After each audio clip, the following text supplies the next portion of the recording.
Amém, igreja? Palavras de Agur, filho de Jaque de Massá. Disse o homem: fatiguei-me, ó Deus, fatiguei-me.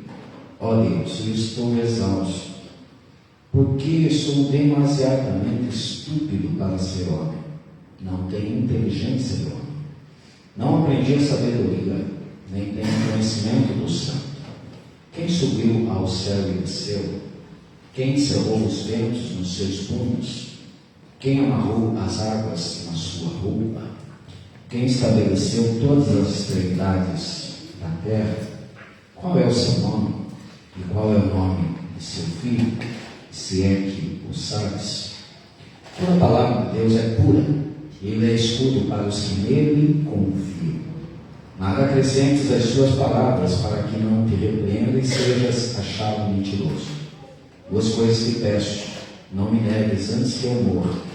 Afasta de mim a falsidade e a mentira. Não me des nem a pobreza e nem a riqueza. Dá-me o pão que me for necessário. Para não suceder que, estando eu farto, te negue e diga: quem é o Senhor? Ou que, empobrecido, venha a furtar e profane o nome de Deus. Não calunies o servo diante de seu Senhor, para que aquele te não amaldiçoe e fiques culpado. Há daqueles que amaldiçoam seu pai e que não bendizem a sua mãe. Há daqueles que são puros aos próprios olhos e que jamais foram lavados da sua imundícia. Há daqueles quão altivos são os seus olhos e levantadas as suas pálpebras. Há daqueles cujos dentes são espadas e cujos queixais são facas, para consumirem na terra os aflitos e os necessitados entre os homens. Amém, igreja? Pode sentar.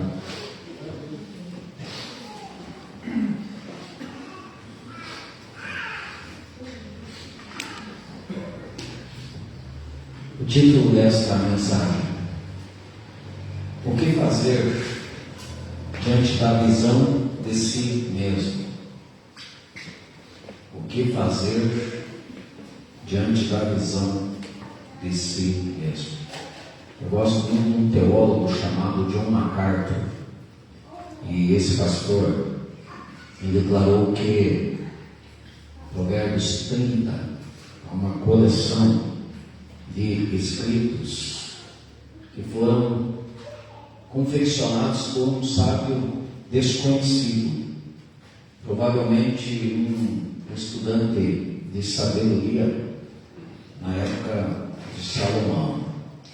E nós vemos aqui nesse texto algumas questões de extrema importância, de extrema relevância da parte deste sábio, muito desconhecido, chamado Agur. Ele reflete humildade dos versos 1 ao 4.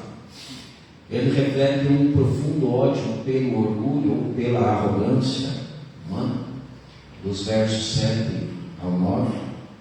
Ele nos revela também uma mente teológica muito aguçada, dos versos 5 ao 6. Mas na verdade, o que nós percebemos neste texto que acabamos de ler? A realidade das limitações humanas. E outra verdade que pode nos consolar um pouco é que a humanidade pode ainda vencer algumas questões, ou muitas questões, por meio da inspiração divina. Nós estudamos hoje cedo sobre Tiago, no primeiro capítulo, um estudo muito maravilhoso e abrangente do nosso querido irmão Wagner. E o sábio Tiago, ele abordou lá no versículo 17, que toda boa dádiva e todo dom perfeito desce de Deus, desce do Pai das luzes, onde não há mudança nem sombra de variação. Ou seja, tudo aquilo que nós temos que nos abençoa é proveniente de Deus. E nós, como seres humanos, precisamos ter essa noção, essa consciência e que tenhamos agradecimento nos nossos corações, sabendo que toda boa dádiva, todo benefício vem de Deus para as nossas vidas.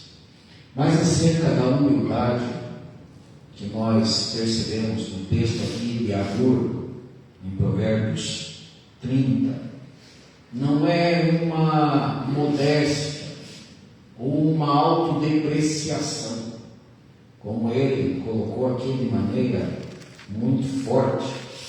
Ele disse assim: porque sou demasiadamente estúpido para ser homem, não tenho inteligência do homem. Na verdade, o que está exaltando aqui é a questão da condição humana, das nossas limitações. E aquele que é inteligente sabe muito bem disso, sabe que é um ser extremamente limitado e precisa estar condicionado a essa realidade, porque isso é notável diante de Deus, principalmente.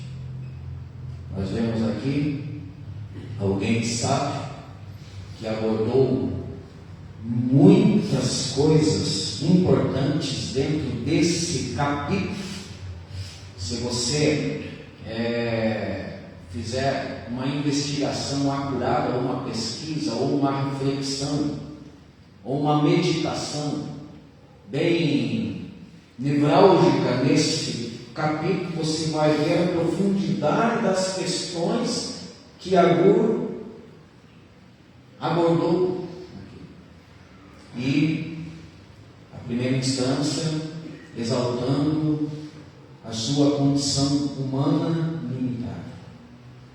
E nós vemos que Paulo também tinha esse mesmo sentimento e também soube se posicionar de uma maneira muito adequada em relação àquilo que ele enxergava de si mesmo.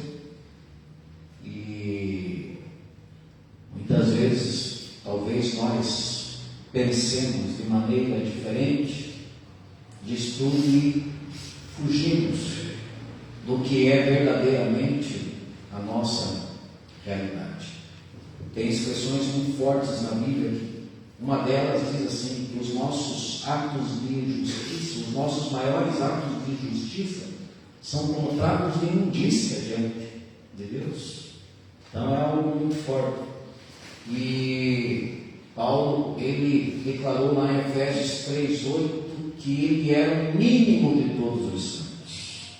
O mínimo de todos os santos. Em outro momento, ele declarou que ele era o principal pecador. O principal pecador. 1 Timóteo 1,15. Lá em Romanos 7,24, ele declarou assim: miserável homem que eu sou. Miserável. E lá em 1 Coríntios 15:9, ele declarou: eu sou o menor dos apóstolos. Mesmo o homem sendo aí um dos grandes escritores do Novo Testamento, se colocou assim: eu sou o menor dos apóstolos, nem merecia ser chamado apóstolo, porque persegui a igreja de Cristo. Então nós vemos, queridos, que essa questão da humildade, quando a pessoa sabe da sua realidade, ela é benéfica, sem chegar na questão da autodepreciação, que pode ser extremamente prejudicial, porque pode aí levar a pessoa ao complexo de inferioridade. Uma pessoa complexada de maneira inferior, ela se torna raivosa, ela se torna irada, ela se torna revoltada, porque ela se acha vítima de tudo e de todos, se acha vítima da vida, fica se comparando com esse ou aquele, com aquele que tem, com aquele que não tem, com aquele que é ou com aquele que não é, com aquele que tem aparência melhor, com aquele que tem estatura melhor, com aquele que tem posicionamento melhor. É difícil lidar com uma pessoa complexada. E os dois tipos de complexos são extremamente prejudiciais. Tanto a pessoa que tem complexo de superioridade, quanto a pessoa que tem complexo de inferioridade. Queridos, não é fácil lidar. Não é fácil lidar. Porque tudo vai funcionar nesta vida desde que haja um ponto de alinhamento, um ponto de equilíbrio. E esse alinhamento e esse equilíbrio só se dá mediante a palavra de Deus. Mas uma pessoa ter uma boa imagem de si no que diz respeito, saber quem é na verdade, saber quem é nas suas fraquezas, nas suas carências, e saber que é tentado o tempo todo, como estava conversando com alguém esses dias. O tempo todo nós estamos sendo tentados, e se não vigiarmos e orarmos, como Jesus declarou lá em Mateus 26:41, nós somos vítimas muito fáceis do inimigo, que é muito mais forte do que nós. Tem gente que menospreza o diabo, mas o diabo já esteve lá no jardim, e olha o estrago que ele fez lá no jardim com o primeiro casal. E tem pessoas que ficam aí menosprezando, achando assim, ou dizendo assim: eu piso na cabeça do diabo. Será que você tem toda essa autoridade? Porque a palavra, o próprio Tiago, ele declarou assim: sujeitai-vos, pois, a Deus, e depois resistir ao diabo, e ele fugirá de vós. Uma pessoa ter autoridade tem que sujeitar-se a Deus, e sujeitar-se a Deus de maneira adequada. De maneira adequada. Jesus deu o exemplo lá no deserto, quando ele foi tentado em tudo aquilo que há no mundo. Tem muita gente que ainda ama o mundo, não é verdade? Mas é uma missão difícil para nós crentes não amarmos o mundo, porque o mundo é cheio de atrações, é cheio de atrativos, o mundo é cheio de qualidades, o mundo é cheio de gostosuras, o mundo é cheio de prazeres. Não é fácil não amar o mundo, não é fácil. Mas, porém, entretanto, Jesus deu a receita quando foi tentado em tudo aquilo que diz respeito ao que nós o tempo todo estamos sendo tentados também. E como que ele venceu? Sendo quem ele era em Deus e tendo conhecimento da palavra do Pai. Ele sabia, queridos, das suas fraquezas, e o que ele fez? Ao contrário de Adão e Eva, que começaram a comer o fruto, ele jejuou. E jejuou 40 dias. Não foi pequeno o jejum de Jesus. Mas depois que o diabo veio com o seu poder e tentou o Filho de Deus lá no deserto e lá no pináculo do templo, nem só de pão viverá o homem, mas de toda a palavra que procede da boca de Deus. Palavra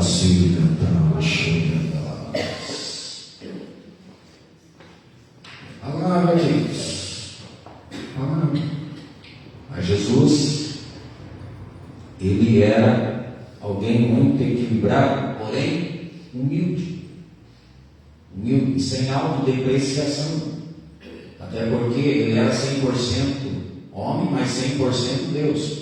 Só que a maior virtude dele, que é exemplo para todos nós, foi a sua humildade. Eu já falei disso aqui na semana passada. Paulo evidenciou muito bem, talvez o que melhor evidenciou a humildade de Jesus. Ele começa dizendo assim: nada façais, ensinando a igreja, nada façais nem por contenda e nem por vanglória, antes por humildade.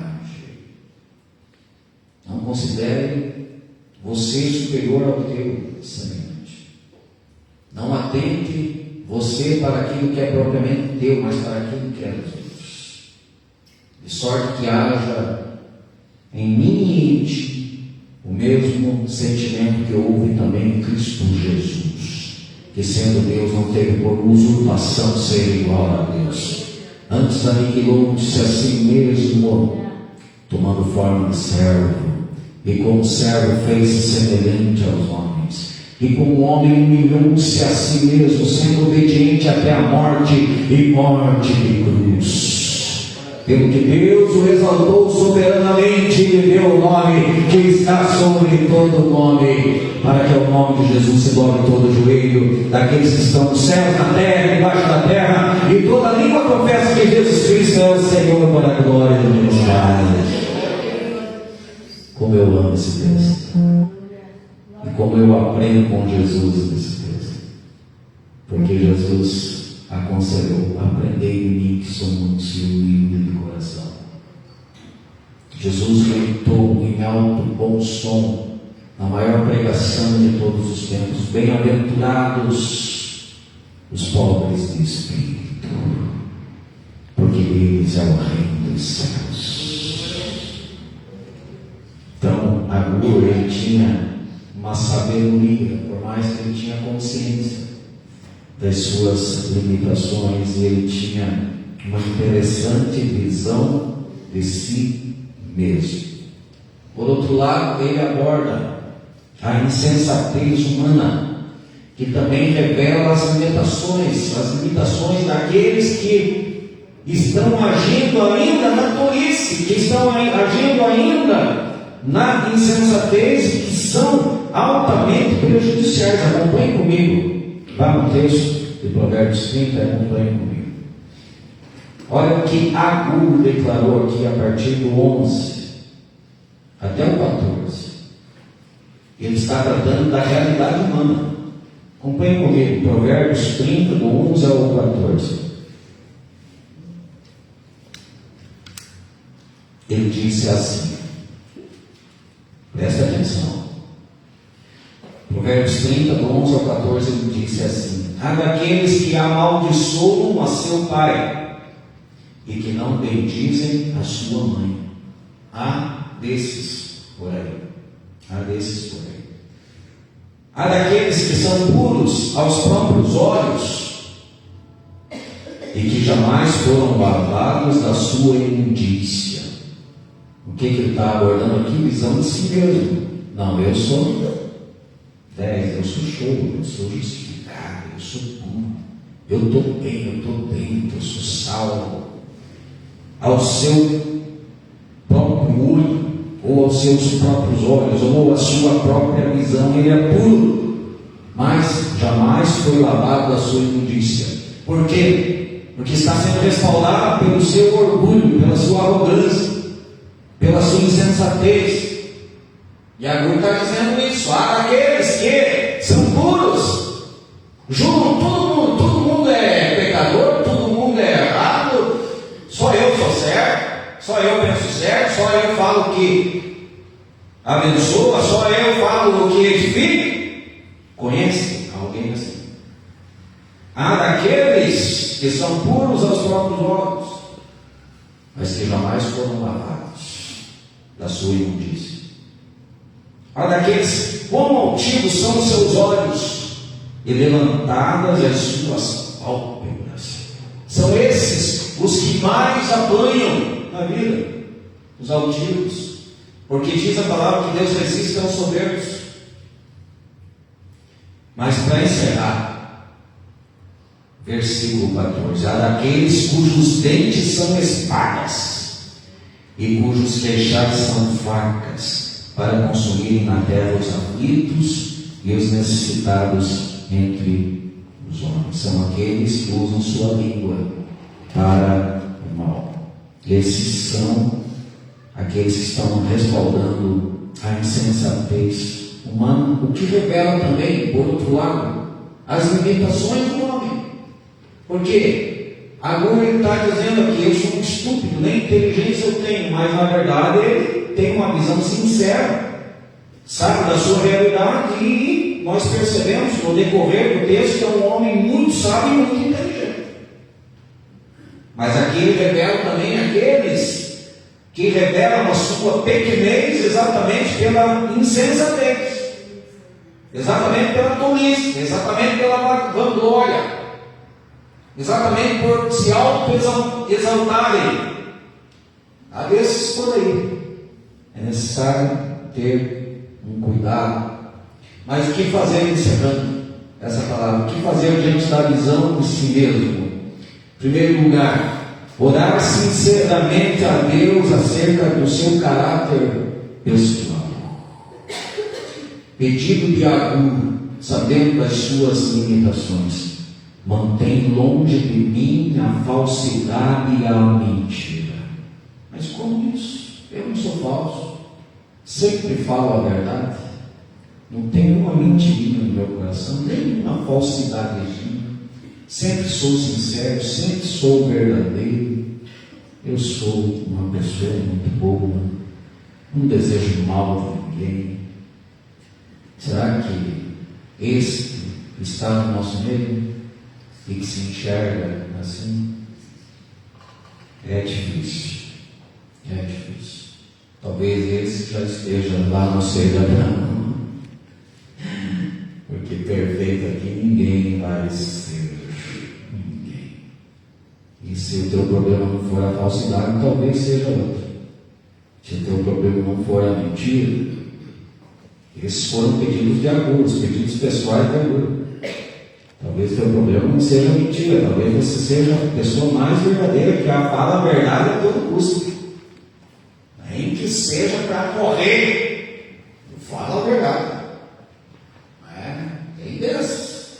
Há desses por aí. Assim como tem aqueles que a língua é espada, né? Só espadada para lá e para cá, pode até matar através dessas espadadas. Há aqueles que são verdadeiros, não mentem, nem mentira gospel mente, nem mentira gospel, não. Mas qual pedido nós devemos fazer em relação ao nosso caráter?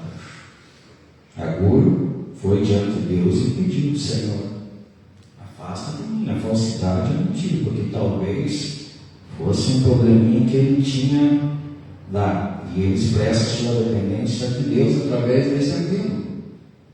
É você saber onde você precisa melhorar. Se saber que está sendo errado numa determinada área, mas insiste naquilo, aí é tolice. Mas você ter consciência que você precisa melhorar em determinada área, aí é inteligência. Você vai diante de Deus e você ora, você quer melhorar, você quer crescer, você quer ser mais piedoso, você vai orar, a exemplo de Agur. Segundo, é necessário orar por um alinhamento em relação às questões temporais, porque dependência de Deus é inteligência humana. Ele falou assim: afasta de mim a riqueza e a pobreza, dá-me do meu pão diário, e eu ficarei extremamente contente. E o Senhor tem cuidado de nós, e Ele pede equilíbrio, Ele pede alinhamento. Porque se eu for rico, eu posso agir assim e desagradar o teu coração. E se eu for pobre, eu posso agir assim também e desagradar de igual maneira o teu coração. Então eu quero ficar aqui num ponto onde eu agrade o coração do Senhor, onde eu tenha plena consciência que o Senhor está provendo todas as minhas necessidades e eu sou altamente agradecido a Ele. Amém? Terceiro, é necessário ter uma plena consciência acerca do único que é ilimitado. Nós. Limitado somos nós, mas ilimitado é Deus. Se o Senhor tem cuidado de você e você tem essa plena consciência, não deixe de glorificar a Ele nessa noite.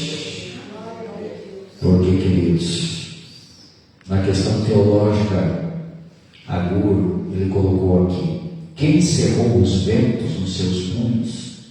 Hoje cedo eu estava bem assustadinho com o ventinho, 7 horas da manhã, e eu estava lá, temeroso, mas por outro lado eu estava orando, aquele que tem o poder de acalmar o vento, porque foi Ele quem criou o vento. Ele tem o poder de acalmar a tempestade. Ele tem o poder de abrir o mar e fazer o povo passar em seco. Ele tem o poder de ter uma obra na tua vida. Você perdeu de glorificar mais forte. Ele tem o poder e Ele tem um projeto de vitória para você. Quem tem poder de encerrar os ventos nos seus punhos? Quem amarrou as águas na sua roupa? Já imaginou Deus assim com os oceanos aqui? Olha que tremendo. Quem estabeleceu todas as extremidades da terra? É esse Deus que nós servimos, poderoso para fazer muito mais além daquilo que nós pedimos ou pensamos, e que tem uma obra gloriosa nas nossas vidas. Para encerrar, pode ficar em pé. Nós precisamos ter a plena consciência, amados, do valor da palavra de Deus, aquela que revela nossa real humanidade. Por outro lado, nos revela um coração de provisão de Deus para nós, porque toda a palavra de Deus é pura, é escudo para os que nele confiam, é escudo para os que nele esperam. E quem glorifica o Senhor por essa revelação maravilhosa da sua palavra, que nos testifica piamente e plenamente quem nós somos, mas também nos revela o poder desse Deus soberano que está à frente das nossas vidas, que controla o vento, que controla o mar, que liberou uma palavra pura para nós, que nos revelou o seu Filho, que é a palavra encarnada, e que morreu na cruz para nos dar vida e vida com abundância, e para desfazer com todo mal, e para desfazer e nos dar um total equilíbrio na nossa mente, um alinhamento com a sua palavra, e nos dar uma testificação da verdade que liberta, e conhecereis a verdade vos libertará. E todo aquele que é da verdade ouve a voz de Jesus, ouve as palavras de Jesus e pratica, e assim a sua casa está edificada na rocha. E se você tem praticado a palavra pura de Deus, se você faz parte desses que tem esse escudo, aleluia, glorifique ao Senhor, porque a tua casa está firmada na rocha, e venha o que vier, ela não vai cair por terra. Pode soprar os ventos, pode correr os rios, pode descerem as chuvas, pode soprar o vento que for, pode soprar Aquilão, pode vir da direção que vier, a nossa casa está segura. E calabacilha, calabachai, cantalabas, pois tua palavra é pura. É espada de dois gumes, é mais afiada que espada de dois gumes, pois tua palavra é pura, pois tua palavra é pura, pois tua palavra é pura. Aleluia. Há uns cuja palavra ou língua é espada, mas a espada do Espírito é pura. A espada do Espírito é pura. Pois tua palavra é pura, escudo para os que nele creem. Levante suas mãos e cante comigo assim: pois tua palavra é pura, escudo para os que nele creem. Não há fé